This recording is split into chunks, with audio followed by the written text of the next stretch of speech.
Have you ever heard someone say, I know money can't buy happiness, but I'd sure be glad to give it a shot? This is how most of us think. If we only had a little more money, a spouse, a family, a promotion, more friends, then we'd be happy, then we'd be fulfilled. Have you ever considered that it might be God's loving kindness, His grace, that withholds these things from you? In Sunday's message in Joshua 11, Israel faced the northern armies of Canaan. And in verse 6, we read that God commanded Joshua, "Do not be afraid of them, for tomorrow at this time I will give them over, all of them, slain to Israel. You shall hamstring their horses and burn their chariots with fire."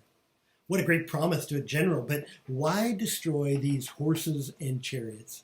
I believe in part that this is commanded because God is gracious, not only in what He gives, but in what He withholds from His people. Consider the army of Israel. They had no chariots or horses, and God commanded them to destroy these. Well, as Steve Overholt noted in Sunday's message, King David wrote in Psalm 20, verse 7, "Some trust in chariots and some in horses, but we trust in the name of the Lord our God." Well, that's easy to say when you don't have horses and you don't have chariots. But with the horses and chariots of the Northern Confederacy, this would have been a huge upgrade for Israel's army. The horses and chariots were there for the taking.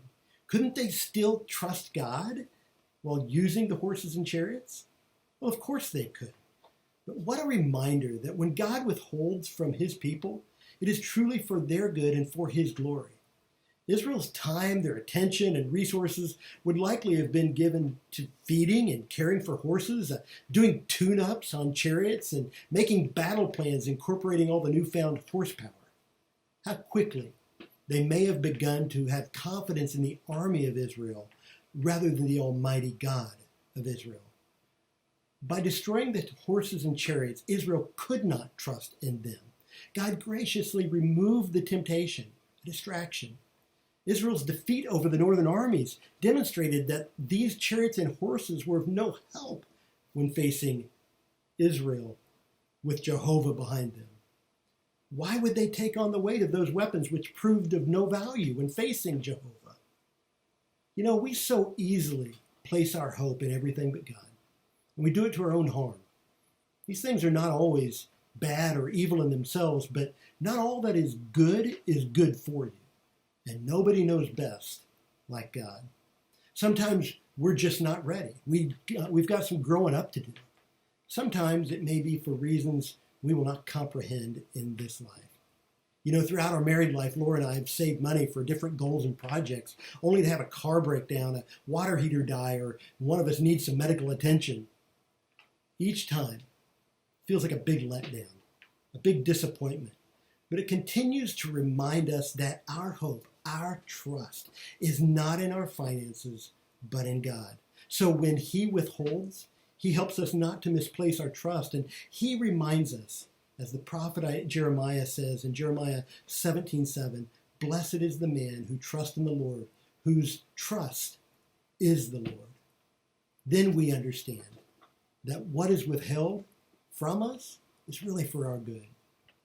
How easy it is to move away from trusting God when we think we've got the comfort, security, relationship, success, and power we need right here at our fingertips.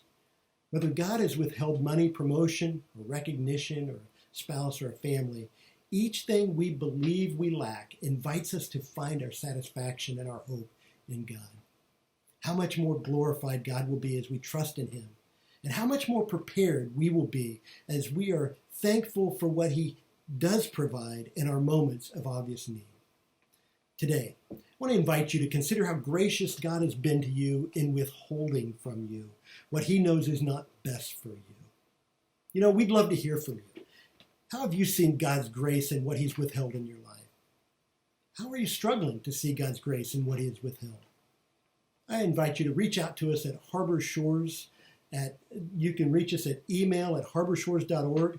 We'd love to talk with you even more.